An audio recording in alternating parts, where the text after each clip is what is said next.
Lanjut, klaster kesehatan dasar dan kesejahteraan. Klaster ini berkontribusi 150 poin. Penanggung jawab klaster ini adalah Kadis Kesehatan. Ada beberapa indikator yang perlu mendapatkan perhatian, terutama indikator 12 terkait dengan presentasi persalinan di fasilitas pelayanan kesehatan. Penanggung jawab adalah pejabat fungsional di Dinas Kesehatan. Apa saja yang dievaluasi di indikator ini? Pertama, terkait dengan presentasi persalinan ibu hamil yang melahirkan di fasilitas kesehatan. Harap setiap tahun ini meningkat. Kemudian, berhubungan dengan cakupan kepemilikan buku KIA, kesehatan ibu dan anak. Lalu cakupan imunisasi dasar lengkap pada tahun berjalan. Selanjutnya berhubungan dengan jumlah kematian bayi. Kalau boleh ini menurun setiap tahun. Lalu jumlah kematian ibu yang melahirkan. Ini juga menjadi harapan, berharap di setiap kabupaten kota angkanya menurun.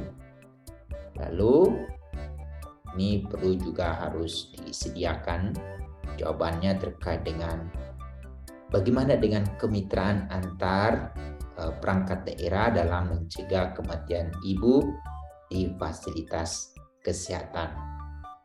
Mungkin di daerah-daerah perkotaan ini tidak menjadi masalah lagi, kan, tetapi bagaimana dengan di kabupaten yang masih ada di daerah yang tertinggal, atau terluar, atau terdalam.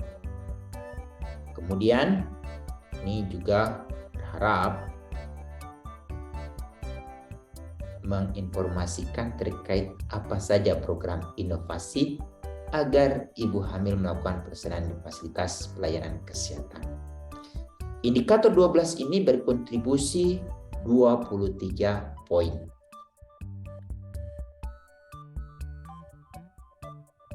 Selanjutnya, indikator ke-13, prevalensi status gizi balita. Penanggung jawab indikator ini adalah pejabat fungsional di Dinas Kesehatan. Apa saja yang perlu dilaporkan melalui indikator ini yang akan berkontribusi 21 poin, yaitu presentasi anak balita dengan masalah gizi kurang, underweight, itu menurun setiap tahun, berharap di bawah angka rata-rata nasional. Kemudian presentasi anak balita dengan masalah gizi lebih, juga ini menjadi catatan penting ayahanda dan bunda. Ini jadi tantangan bagi setiap pemerintah kabupaten kota. Lalu prevalensi stunting pendek dan sangat pendek pada usia di bawah 2 tahun.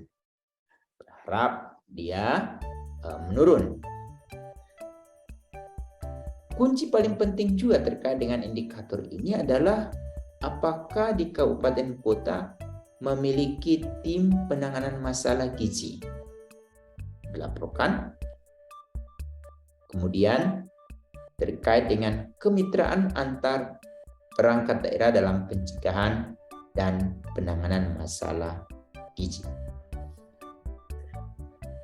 Pertanyaan terakhir yang perlu juga kita harus jawab sehingga kita dapat mendapat angka yang maksimal, yaitu berhubungan dengan program inovasi.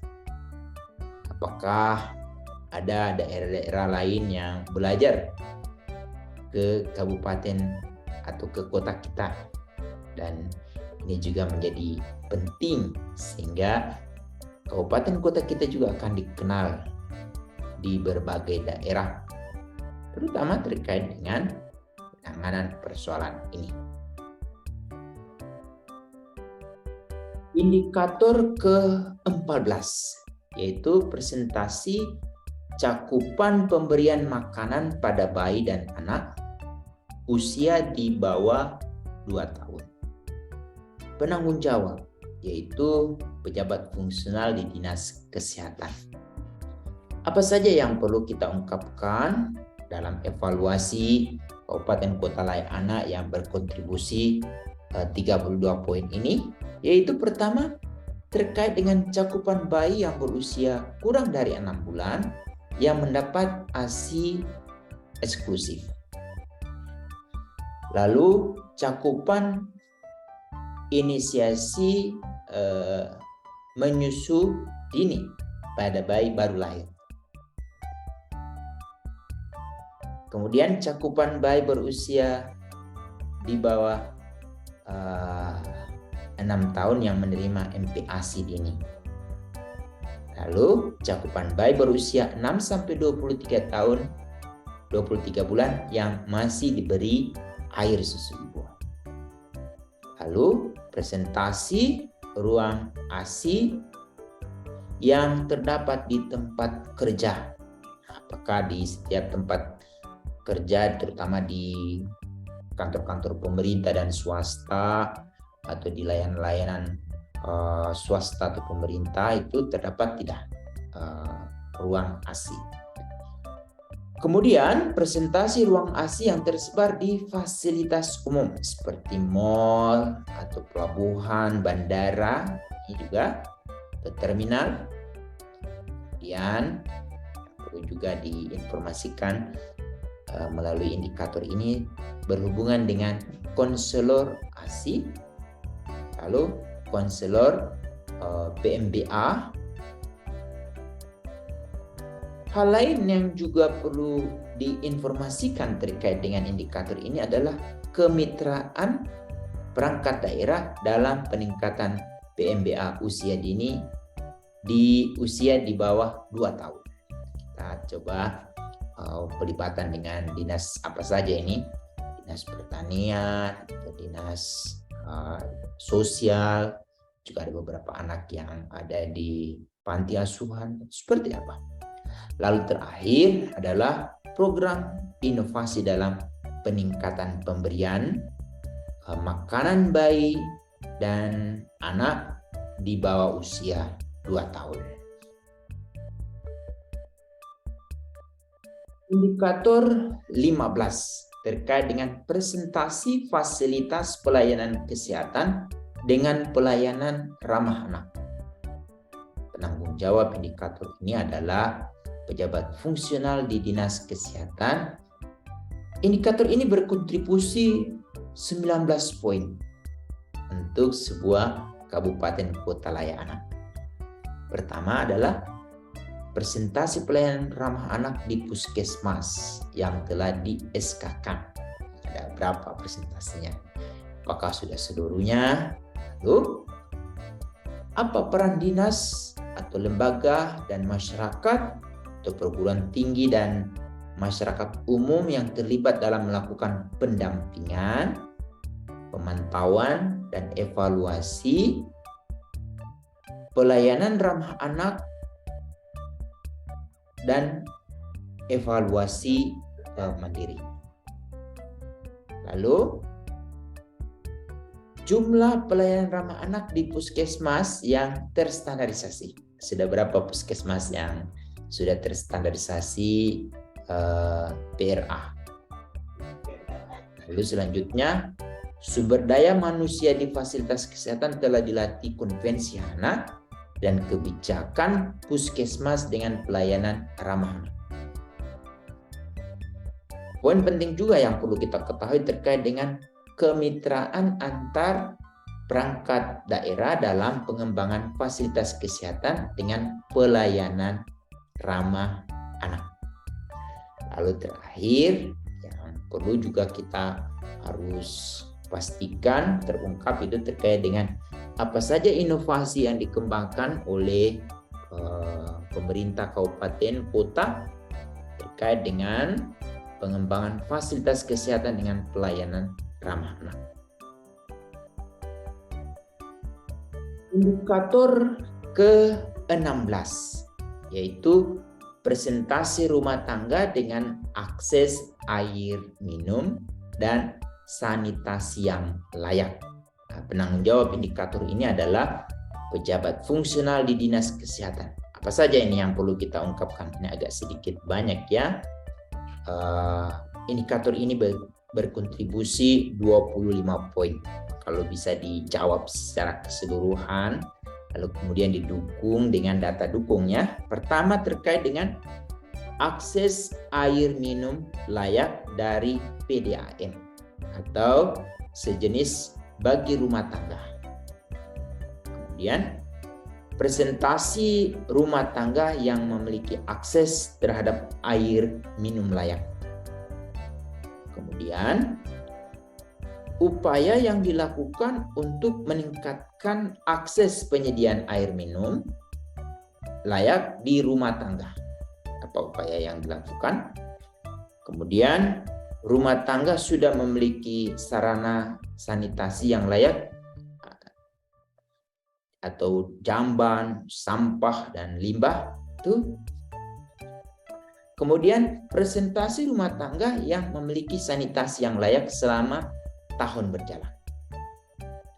Lalu juga perlu diinformasikan juga terkait dengan lumpur tinja sudah dibuang dan diolah di instalasi pengelolaan lumpur tinja di IPLT ya.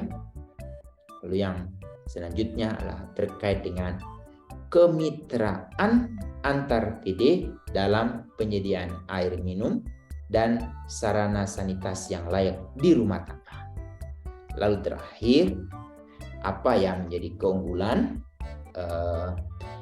pemerintah kabupaten kota, terutama yang dikembangkan oleh instansi terkait dengan inovasi penyediaan air minum dan sarana sanitasi yang layak di rumah tangga. Indikator 17 yaitu tersedia kawasan tanpa rokok dan tidak ada iklan promosi dan sponsor rokok. Ini penanggung jawabnya adalah pejabat fungsional di Dinas Kesehatan. Indikator 17 ini berkontribusi 30 poin. Pertama, yang perlu juga diupdate pada saat evaluasi yaitu apakah sudah ada enggak peraturan atau kebijakan tentang kawasan tanpa rokok yang telah disosialisasikan kepada masyarakat. Di kebijakan-kebijakan itu sudah disosialisasikan. Jadi tolong ini diinformasikan. Kemudian peraturan daerah kawasan tanpa rokok ada pasal yang mengatur tentang sanksi yang diberikan bagi pihak yang melanggar dan penegakan peraturan juga perlu dikomunikasikan juga ya, diinformasikan. Lalu ini juga yang perlu juga dilaporkan adalah terkait dengan perluasan cakupan kawasan tanpa rokok di fasilitas kesehatan, fasilitas pendidikan, dan fasilitas umum. Terkait dengan indikator ini ada pertanyaan penting yaitu apakah ada lembaga pengawas kawasan tanpa rokok? Tidak. Kita ambil contoh di Kota Bogor, itu petugasnya lengkap sampai ada hakim dan untuk langsung bersama jaksa untuk sidang ringan, pidana ringan. Kemudian pemerintah daerah masih menerima pemasangan iklan, promosi dan sponsor rokok. Apakah masih ada? Kalau masih diketemukan, ini akan mengurangi nilai. Berharap tidak ada lagi ya, seperti Kota Bogor juga. Lalu ini juga akan mengurangi nilai. Pemerintah daerah bekerja sama dengan perusahaan rokok dalam bentuk sponsor atau Corporate Social Responsibility, CSR-nya masih kita terima nih. tiga. Karena kita juga ketahui bersama bahwa mereka selalu masih menampilkan spanduk atau hal-hal yang berhubungan dengan promosi. Bagaimana kemitraan antar perangkat daerah dalam pengelolaan kawasan tanpa rokok dan pengawasan iklan, promosi, dan sponsor rokok? Hal terakhir, apa yang menjadi inovasi sehingga ibu bapak di kabupaten kota terbebas dari iklan-iklan, sponsor atau promosi rokok. Ini jadi penting sekali untuk perlu kita ketahui bersama-sama.